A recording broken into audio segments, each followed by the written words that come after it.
നമസ്കാരം. PSC ECEC സക്സസിലേക്ക് സ്വാഗതം. Beat forest officer examination question പേപ്പറിലെ മാത്സ് ക്വസ്റ്റ്യൻസ് ആണ് നമ്മളിന്ന് ഡിസ്കസ് ചെയ്യുന്നത്. ഒന്നാമത്തെ ചോദ്യം 0.01 ഇൻറ്റു 0.02. അപ്പോൾ ഇവിടെ ആദ്യം 1 ഇൻറ്റു 2 ചെയ്താൽ മതി. 2. ഇനി ഡെസിമലിന് ശേഷം 2 ഡിജിറ്റ്സാണ് ഓരോ സംഖ്യയിലും ഉള്ളത്.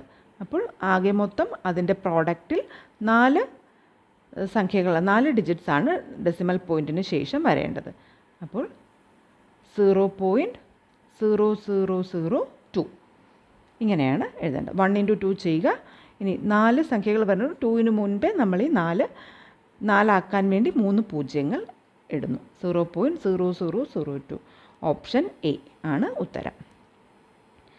അടുത്ത ചോദ്യം, ഒരാൾ 6000 രൂപയ്ക്ക് ഒരു കസേരയും ഒരു മേശയും വാങ്ങുന്നു. അയാൾ കസേര 10% നഷ്ടത്തിലും മേശ 10% ലാഭത്തിലും വിൽക്കുന്നു. എന്നിട്ടും അയാൾക്ക് മൊത്തത്തിൽ 100 രൂപ ലാഭമുണ്ട്. ഒരു കസേരയുടെ വാങ്ങിയ വില എത്രയാണ്? അപ്പോൾ ഈ ചോദ്യം കമ്മ്യൂണിറ്റി പോസ്റ്റിലിട്ടിരുന്നു. അപ്പോൾ അത് ഒരു രീതിയിൽ സോൾവ് ചെയ്ത് 2-3 തരത്തിൽ ഇത് സോൾവ് ചെയ്യാം. അപ്പോൾ കസേരയും മേശയും, ചെയർ പ്ലസ് ടേബിൾ, ഇതിൻ്റെ വാങ്ങിയ വിലയെന്ന് പറയുന്നത് 6000 രൂപയാണ്. അപ്പോൾ ഇത് കസേരയുടെ വാങ്ങിയ വില എക്സ് ആണെങ്കിൽ മേശയുടെ വാങ്ങിയ വില നമുക്ക് 6000 മൈനസ് എക്സ് എന്ന് എടുക്കാം. ഇനി അത് വിൽക്കുന്നത് കസേര 10% നഷ്ടത്തിലും മേശ 10% ലാഭത്തിലുമാണ് വിൽക്കുന്നത്. ആകെ മൊത്തം 100 രൂപ ലാഭവും വരുന്നു. അതായത് എക്സിൻ്റെ 90%, 10% നഷ്ടം എന്ന് പറയുമ്പോൾ 90% പ്ലസ് 6000 മൈനസ് എക്സിൻ്റെ 10% ലാഭം എന്ന് പറയുമ്പോൾ 100ൻ്റെ കൂടെ 10 കൂട്ട് 110/100 എന്ന് പറയുന്നത് 6000ൻ്റെ കൂടെ 100 രൂപ കൂടെ കൂടും. 6100, 6100. ഇനി 90x/100 plus 6000 into 110/100 minus 110x/100 is equal to 6100. ഇത് നമ്മൾ ഈ ലീനിയർ ഇക്വേഷൻ ഇൻ 1 വേരിയബിൾ കുറച്ചിട്ടുണ്ടെങ്കിൽ അങ്ങനെ ഉണ്ടെങ്കിൽ ഇത് എളുപ്പമായിട്ട് വരും. 90x/100 minus 110x/100. ഇത് ഒറ്റ സ്റ്റെപ്പിൽ തന്നെ ഇത് ഞാനിപ്പോൾ എക്സ്പ്ലെയിൻ ചെയ്യാൻ ഇതിങ്ങനെ എഴുതുന്നു എന്നേ ഉള്ളൂ. ക്യാൻസലേഷൻ ഇവിടെ തന്നെ ചെയ്യാം. ഇവിടെ 6600, ഇതാണ് 6100 എന്ന് വരുന്നത്. ഇനി സാധാരണ രീതിയിൽ സബ്ട്രാക്ട് ചെയ്യുന്നു. 6600 അപ്പുറത്തേക്ക് പോകുമ്പോൾ നെഗറ്റീവ് 6600 ആകുന്നു. അപ്പോൾ അവിടെ അത് സബ്ട്രാക്ട് ചെയ്യുമ്പോൾ മൈനസ് 500. ഇനി രണ്ട് ഭാഗത്തെയും നെഗറ്റീവും ക്യാൻസൽ ആകുന്നു. x/5 is equal to 500. Negative 2 വശത്തും ഉള്ളപ്പോൾ അത് ക്യാൻസൽ ചെയ്യാം. അപ്പോൾ x is equal to 500 into 5 equal to 2500. അപ്പോൾ കസേരയുടെ വിലയെന്ന് പറയുന്നത്, കസേരയുടെ വിലയാണ് നമ്മൾ എക്സ് ആയിട്ട് എടുത്തത്. അത് 2500, 2500 രൂപയാണ് കസേരയുടെ വില. അതാണ് നമ്മുടെ ചോദ്യം. കസേരയുടെ വില, കസേരയുടെ വാങ്ങിയ വില 2500 രൂപ. അടുത്ത ചോദ്യം, ആദ്യത്തെ 97 എണ്ണൽ സംഖ്യകളുടെ ശരാശരി കണ്ടെത്തുക. അപ്പോൾ ആദ്യത്തെ n എണ്ണൽ സംഖ്യകളുടെ ശരാശരി കാണാനുള്ള ഫോർമുല n+1/2 ആണ്.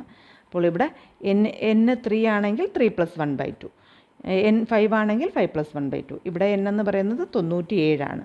അപ്പോൾ 97 + 1/2, 98/2, ദാറ്റ് ഇസ് 49.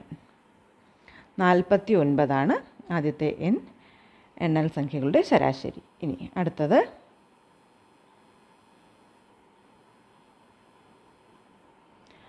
ചെയ്ത് കഴിഞ്ഞിട്ട് ആൻസർ കാണിക്കാം.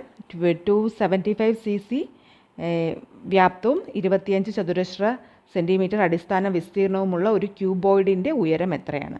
അപ്പോൾ എപ്പോഴും ക്യൂബോയിഡിൻ്റെ വ്യാപ്തം, വോളിയം എന്ന് പറയുന്നത് ബേസ് ഏരിയ ഇൻറ്റു ഹൈറ്റ്, അതായത് അടിസ്ഥാന വിസ്തീർണം ഇൻറ്റു ഉയരം ചെയ്യുമ്പോഴാണ്. വിസ്തീർണം ഇൻറ്റു ഉയരം, ഇത് ചെയ്യുമ്പോഴാണ് വ്യാപ്തം കിട്ടുന്നത്. അപ്പോൾ നമുക്ക് ഇതിൽ നിന്നും ഉയരം കണ്ടുപിടിക്കാനായിട്ട് വ്യാപ്തം 275 divided by 25 equal to 11 centimetre. അതാണ് ക്യൂബോയിഡിൻ്റെ ഉയരം, ഹൈറ്റ്.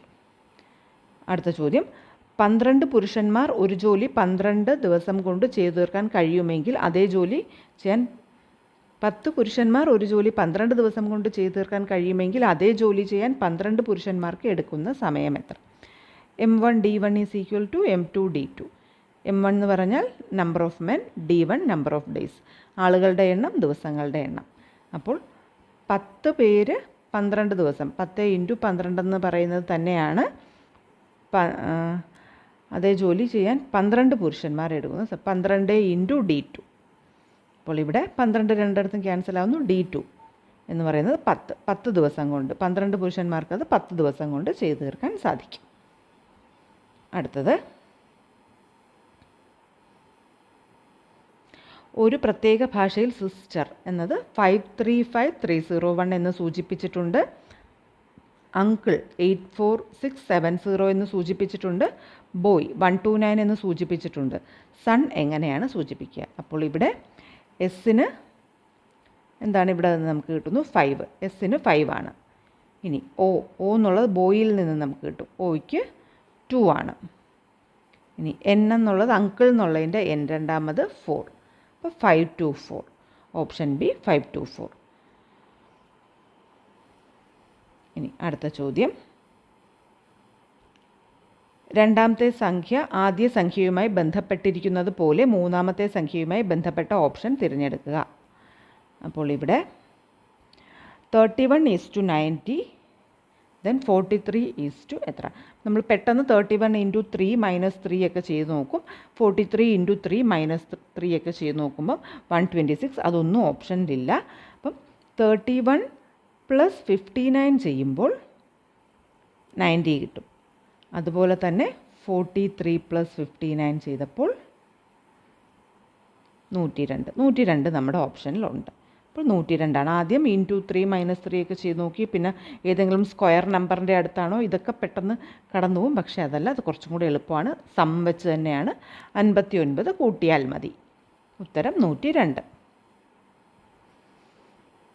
അടുത്ത ചോദ്യം, തന്നിരിക്കുന്ന സംഖ്യകളിൽ നിന്ന് കൂട്ടത്തിൽ ചേരാത്തത് കണ്ടെത്തുക. ഇവിടെ തന്നിട്ടുള്ളത് 676, 626, 962, 1090. ഇങ്ങനെ 4 സംഖ്യകളാണ് തന്നിട്ടുള്ളത്. ഇതിൽ 3 അക്കങ്ങളുള്ള സംഖ്യയും നാലാമത്തത് മാത്രം 4 അക്കവും. അങ്ങനെ നോക്കുമ്പോൾ 4 അക്ക സംഖ്യയെ നമുക്ക് വേണമെങ്കിൽ ഇതിലെ ഓഡ് 1 ആയിട്ട് കൺസിഡർ ചെയ്യാം. പക്ഷേ അല്ലാതെ ഒന്ന് ചിന്തിച്ച് നോക്കിയാൽ 676 എന്ന് പറയുന്നത് ഒരു പെർഫെക്റ്റ് സ്ക്വയറാണ്. 26ൻ്റെ സ്ക്വയറാണ്. 26 × 26 ആണ് 676, 676 എന്ന് പറയുന്നത് പൂർണ്ണവർഗ സംഖ്യ. മറ്റുള്ളതൊന്നും അങ്ങനെയല്ല. അപ്പോൾ ആ അർത്ഥത്തിൽ 676 ആണ് ആൻസർ. ഇവിടെ ആൻസറായിട്ട് 676 ആണ് ആൻസർ കീയിലും കാണേണ്ടത്. പക്ഷേ മറ്റൊരു ഡൗട്ടും പെട്ടെന്ന് നമുക്ക് കാണുമ്പം വരും. ഓപ്ഷൻ എ കുറച്ചും കൂടി പെർഫെക്റ്റായിട്ട് അത് തോന്നിക്കുന്നു. അത് മാത്രമാണ് അവിടെ ഒരു പൂർണ്ണവർഗ സംഖ്യ. അടുത്ത ചോദ്യം, അനു കിഴക്കോട്ട് 20 മീറ്റർ നടന്ന് ഇടത്തേക്ക് തിരിഞ്ഞ് 15 മീറ്റർ നടന്നാൽ പിന്നെ വലത്തേക്ക് തിരിഞ്ഞ് 25 മീറ്റർ നടക്കും. ഇതിനുശേഷം വലത്തേക്ക് തിരിഞ്ഞ് 15 മീറ്റർ നടന്നാൽ ഇപ്പോൾ അവൾ ആരംഭിച്ച സ്ഥാനത്ത് നിന്ന് എത്ര? അപ്പോൾ ആരംഭിച്ചു എസ് എന്നൊരു സ്റ്റാർട്ടിംഗ് പോയിന്റിൽ നിന്നും കിഴക്കോട്ട്, അപ്പോൾ ഈ ഭാഗത്തേക്കായിട്ട് 20 മീറ്റർ നടക്കുന്നു. ഇനി ഇങ്ങോട്ടേക്ക് തിരിഞ്ഞ് നിൽക്കുന്ന ഒരാൾ ഇടത്തോട്ടേക്ക് തിരിഞ്ഞു, അപ്പോൾ മുകളിലേക്ക് 15 മീറ്റർ. 15 മീറ്റർ നടന്നാൽ പിന്നെ വലത്തോട്ടേക്ക്, ഇനിയിപ്പം മുകളിലേക്ക് വടക്ക് ഭാഗത്തേക്ക് ഇപ്പോൾ ഡയറക്റ്റ് ചെയ്തിരുന്നാൽ വലത്തേക്ക് തിരിയുമ്പോൾ ഈ രീതിയിൽ പോകുന്നു. വലത്തോട്ട് തിരിഞ്ഞ് 25 മീറ്റർ നടക്കും. ഇതിന് ശേഷം വലത്തേക്ക് തിരിഞ്ഞ് 15, അപ്പം താഴേക്ക് 15 മീറ്റർ നടന്നു. ഇപ്പോൾ അവൾ ആരംഭിച്ച സ്ഥാനത്ത് നിന്ന് എത്ര അകലെ? അപ്പോൾ ആരംഭിച്ചത് ഇവിടെയാണ്, ഇപ്പോൾ നിൽക്കുന്ന എഫ് എന്ന ഇതാണ് ഫൈനൽ. അപ്പോൾ ഇതും കൂടി നമുക്കിങ്ങനെ ജോയിൻ ചെയ്താൽ ഇതും നമുക്ക് മനസ്സിലാവും. ഈ 25 തന്നെയാവും ഇവിടെയും. അപ്പോൾ 25ഉം 20ഉം 45 മീറ്റർ. ഇപ്പോൾ 45 മീറ്റർ അകലെയാണ്. 20 + 25 45 മീറ്റർ അകലെയാണ്. അടുത്ത ചോദ്യം. ഒരു വർഷത്തിലെ സെപ്റ്റംബർ 13 തിങ്കളാഴ്ച ദിവസമാണെങ്കിൽ അതേ വർഷം ഒക്ടോബർ 18 ആഴ്ചയിലെ ഏത് ദിവസം ആയിരിക്കും? അപ്പോൾ സെപ്റ്റംബർ 13, സെപ്റ്റംബർ മാസത്തിൽ ആകെ 30 ദിവസങ്ങളാണ് ഉള്ളത്.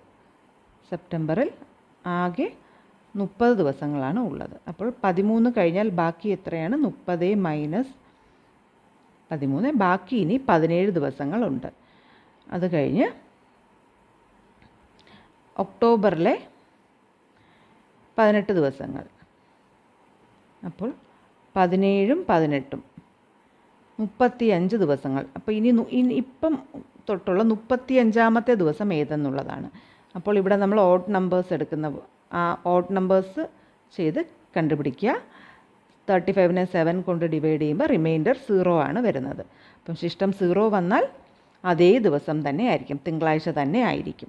ശിഷ്ടം 1 വരുന്നതെങ്കിൽ തിങ്കളാഴ്ചയുടെ കൂടെ ഒരു ദിവസം കൂടി കൂട്ടണം. 2 തിങ്കളുടെ കൂടെ 2 ദിവസം. അപ്പം ഇനി എത്ര ദിവസങ്ങളുണ്ടെന്ന് കണ്ടുപിടിക്കുന്നു, അതിനെ 7 കൊണ്ട് ഡിവൈഡ് ചെയ്യുന്നു. അതിൻ്റെ റിമൈൻഡർ എത്രയാണെന്ന് നോക്കുന്നു. റിമൈൻഡർ 0 ആയതുകൊണ്ട് തിങ്കളാഴ്ച തന്നെയാണ്. 1, 2, 3 എന്ന ക്രമത്തിൽ വന്നാൽ അത്രയും ദിവസങ്ങൾ കൂടി തിങ്കളുടെ കൂടെ കൂട്ടും. അങ്ങനെയാണ് നമ്മളിത് സോൾവ് ചെയ്യുന്നത്. ആൻസർ തിങ്കളാഴ്ച. അപ്പോൾ ഇത്രയുമാണ് മാത്സ് ക്വസ്റ്റ്യൻസ്. അടുത്ത ക്ലാസ്സിൽ വീണ്ടും കാണാം. Thank you. നിങ്ങളുടെ അഭിപ്രായങ്ങൾ കമൻറ്റ് ബോക്സ് വഴി അറിയിക്കണം. Thank you.